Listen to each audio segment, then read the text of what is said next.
October 30th, 2018, United States Penitentiary, Hazleton, West Virginia. An 89-year-old man in a wheelchair is wheeled into a general population unit at one of the most violent prisons in the federal system. For decades, the FBI had protected him. Less than 12 hours later, staff found him beaten to death in his cell. Behind that protection are the 10 informants who talked and never walked out of prison alive. Number 1 on our list is James Whitey Bulger. Born in 1929, Bulger grew up in South Boston and later led the Winter Hill Gang throughout the 1970s and 1980s. In the middle of the 1970s, he became a confidential informant for FBI Special Agent John Connolly. Bulger provided information regarding the local Italian Mafia, drug shipments, and homicides in exchange for protection from federal prosecution. His original motivation for cooperation stemmed from street rivalries, but in 1994, Connolly warned him of an impending indictment. Bulger fled Boston and spent 16 years as a fugitive before federal agents captured him in Santa Monica, California in 2011. A federal jury convicted Bulger in 2013 on 31 counts, including participation in 11 murders, resulting in 2 consecutive life sentences. In October 2018, the Bureau of Prisons transferred the 89-year-old inmate to United States Penitentiary, Hazleton, placing him in the general population. According to a Justice Department Inspector General report, staff members widely shared his transfer details, which quickly reached the inmate population. On October 30th, 2018, less than 12 hours after his arrival, inmates beat Bulger to death with a padlock inside a sock. Inmate Fotios Gias later pleaded guilty to voluntary manslaughter and received a 25-year sentence. The Inspector General report cited a chain of administrative and management failures, but did not prove individual staff members intentionally arranged the death. In the late 1960s, another Boston organized crime figure became one of the first participants in the Federal Witness Protection Program. After testifying against his former associates, he committed a homicide in California and received a state prison sentence. His protective status did not survive his return to secure custody, leaving him vulnerable to those he had betrayed. In second place, this position remains on an administrative research hold because official records have not yet verified a specific subject, name, or case file. To maintain historical accuracy, a case cannot be produced for this slot until primary documents establish federal cooperation, an official homicide classification, and a traceable legal or administrative aftermath. The production gate requires verified documentation of the subject's birth year, city of origin, and family background.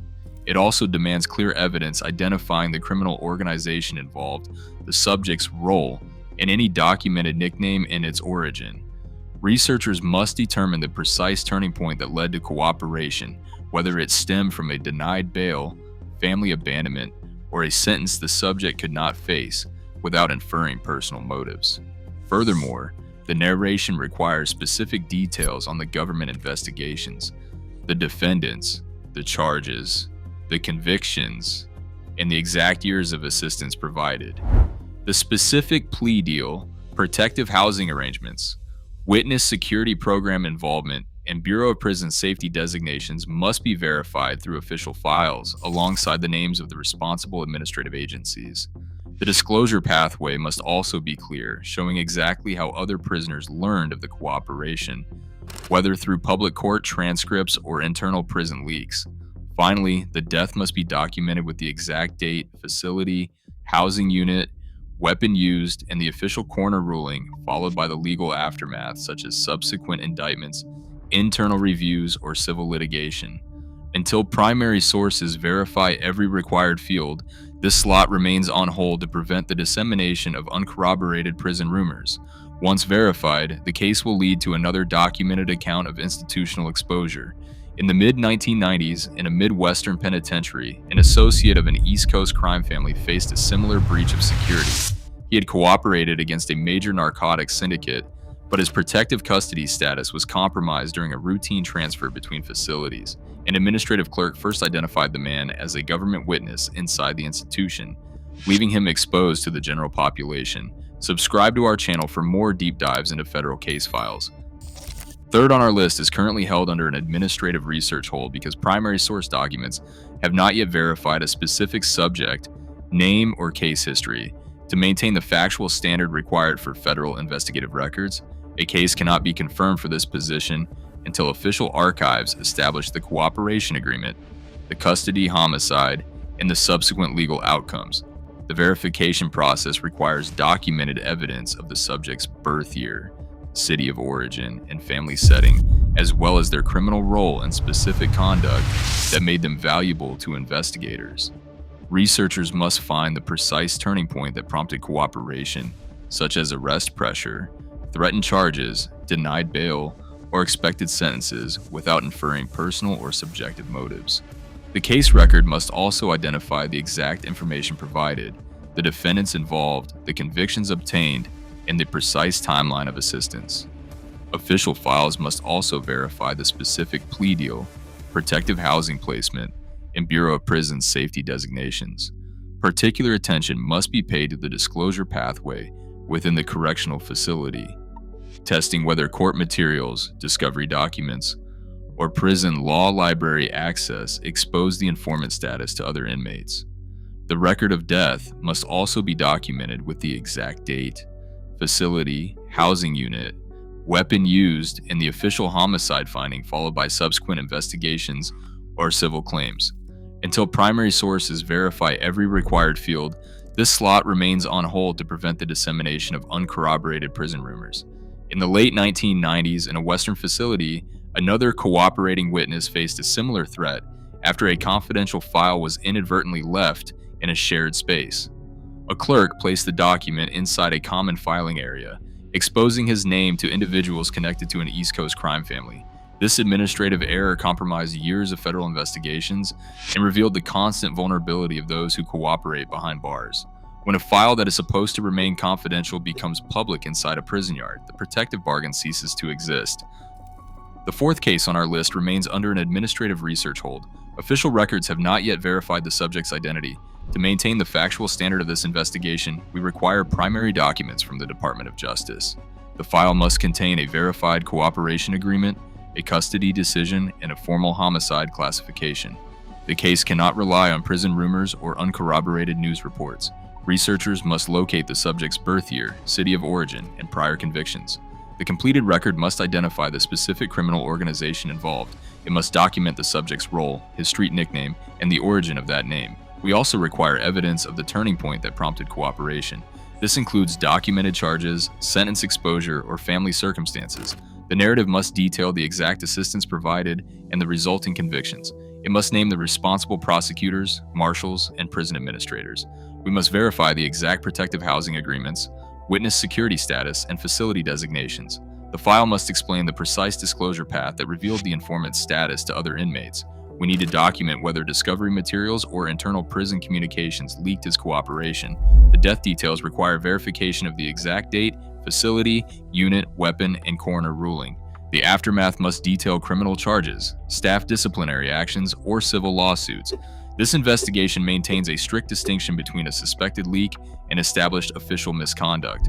Until these primary source documents are obtained, this slot remains on hold. In the late 1980s, a Texas federal facility housed an associate of a Gulf Coast smuggling network. He had agreed to testify against his former associates in exchange for separate housing. Federal authorities transferred him into a facility that held members of his former syndicate.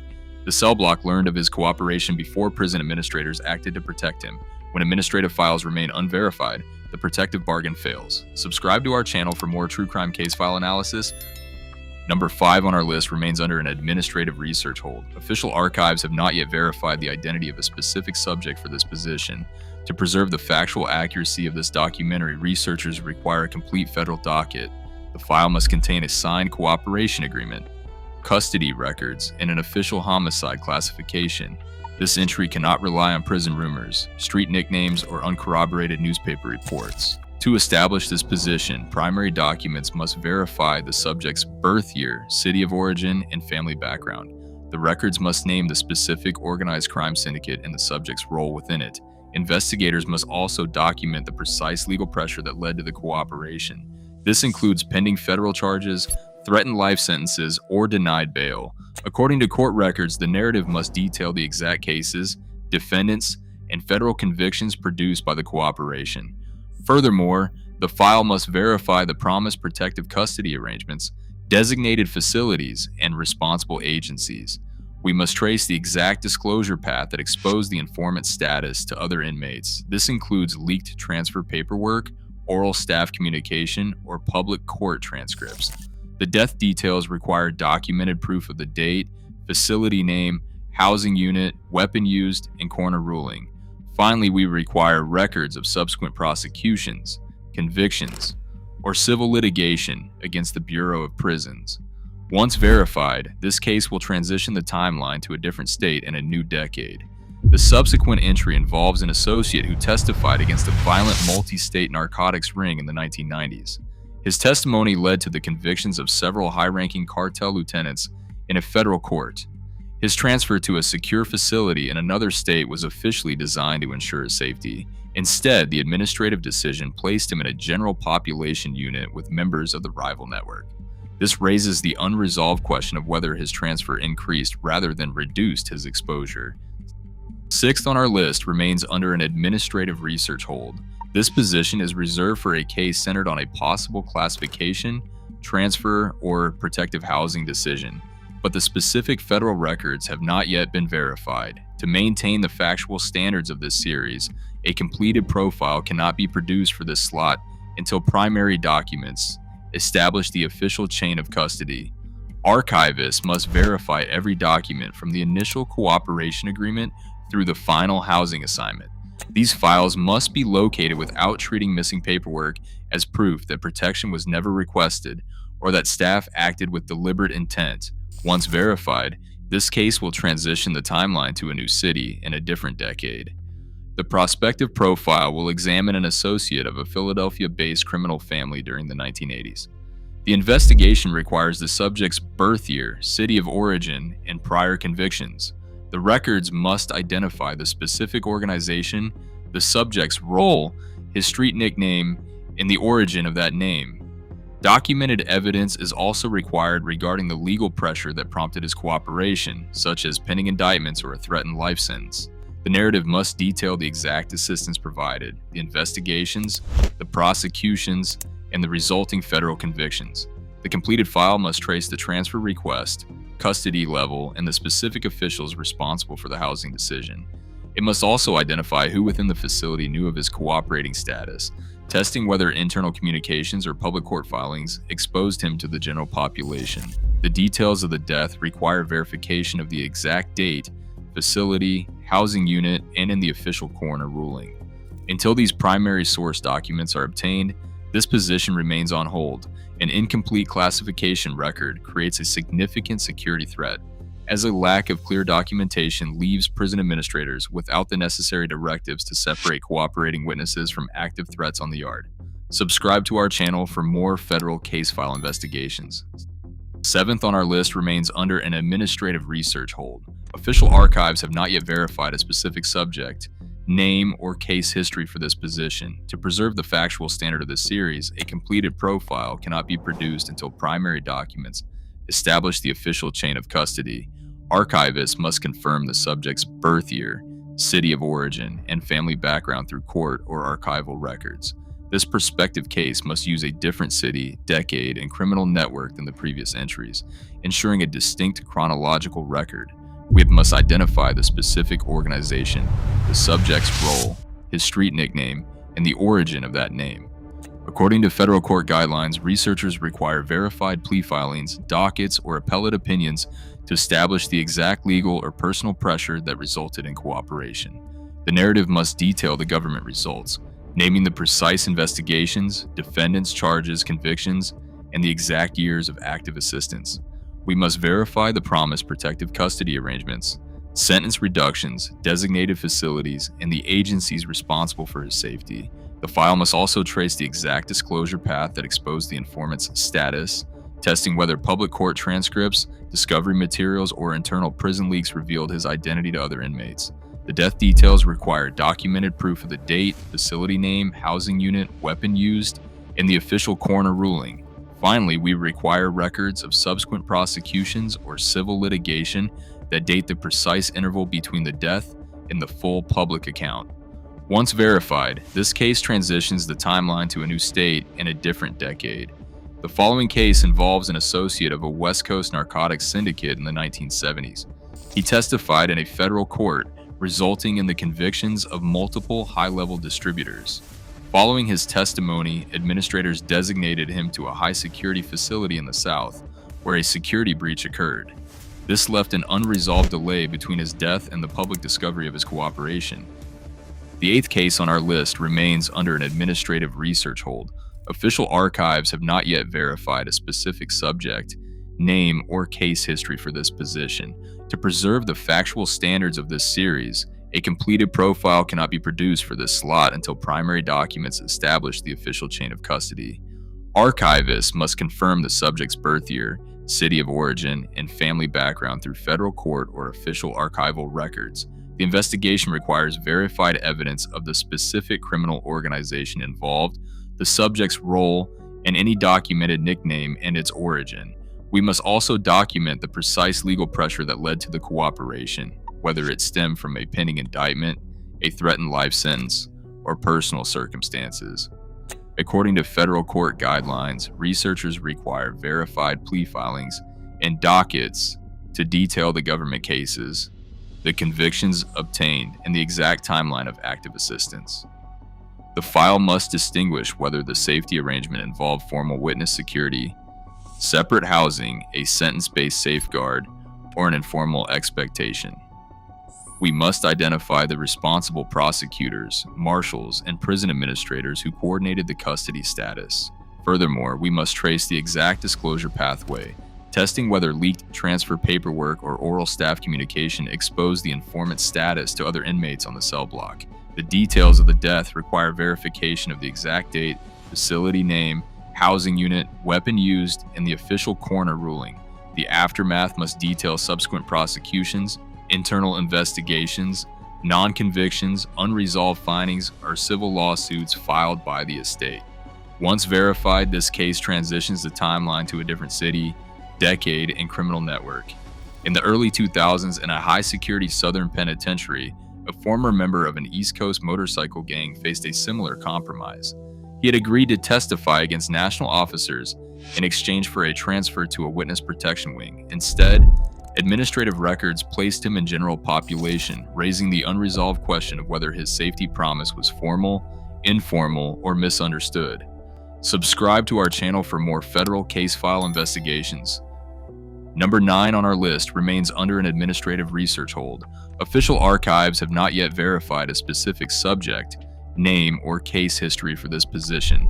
To preserve the factual standards of this series, a completed profile cannot be produced for this slot until primary documents establish the official chain of custody. Archivists must confirm the subject's birth year, city of origin, and family background through federal court or official archival records. The investigation requires verified evidence of the specific criminal organization involved, the subject's role, and any documented nickname. We must also document the precise legal pressure that led to the cooperation, whether it stemmed from a pending indictment or sentence exposure. According to federal court guidelines, researchers require verified plea filings and dockets to detail the government cases, the convictions obtained, and the exact timeline of active assistance. The file must distinguish whether the safety arrangement involved formal witness security, separate housing, or a custody designation. We must identify the responsible prosecutors and prison administrators who coordinated the custody status. Furthermore, we must trace the exact disclosure pathway, testing whether leaked transfer paperwork or oral staff communication exposed the informant's status to other inmates. The details of the death require verification of the exact date, facility name, housing unit, weapon used, and the official coroner ruling. The aftermath must detail subsequent prosecutions, internal investigations, or civil lawsuits. Once verified, this case will transition the timeline to a different city and decade. In the mid-1970s, in a New York detention facility, a high-level lieutenant of an international smuggling syndicate agreed to testify in a federal narcotics trial. Prosecutors promised him immediate transfer to a secure, undisclosed military brig. Instead, administrative delays kept him in a local holding unit for 3 weeks, where other prisoners may already have known the information he carried. Subscribe to our channel for more federal case file investigations. And finally, 10th on our list remains under an administrative research hold because official archives have not verified a specific subject. To preserve the factual accuracy of this series, a case cannot be produced without primary government documents. This final position requires verified evidence of a signed cooperation agreement, a custody decision, and an official homicide classification. The missing file must document the subject's birth year, city of origin, and family background. It must also identify the specific criminal family involved, the subject's role, and any street nickname. Researchers must locate the exact turning point that prompted cooperation, such as pending indictments or denied bail. The docket must detail the investigations, testimony, convictions, sentences, and years of assistance provided to the government. We require primary sources to verify the specific plea deal, protective housing arrangements, and responsible administrative officials. The file must trace the disclosure path, showing exactly how other prisoners learned of the informant status. The record of death must document the exact date, facility, unit, weapon, and official coroner ruling. Finally, the aftermath must detail subsequent criminal prosecutions, internal reviews, or civil lawsuits filed by the estate. The completed segment must separate proven criminal responsibility of the attackers from allegations of official negligence. It must also represent a distinct city, decade, and criminal organization to avoid repeating previous entries. Until these primary documents are obtained, this slot remains vacant to prevent the dissemination of uncorroborated prison rumors. In the early 2010s, a West Coast cartel associate faced a similar security breach inside a Western facility. He had testified against high-level drug distributors in exchange for placement in a separate housing unit.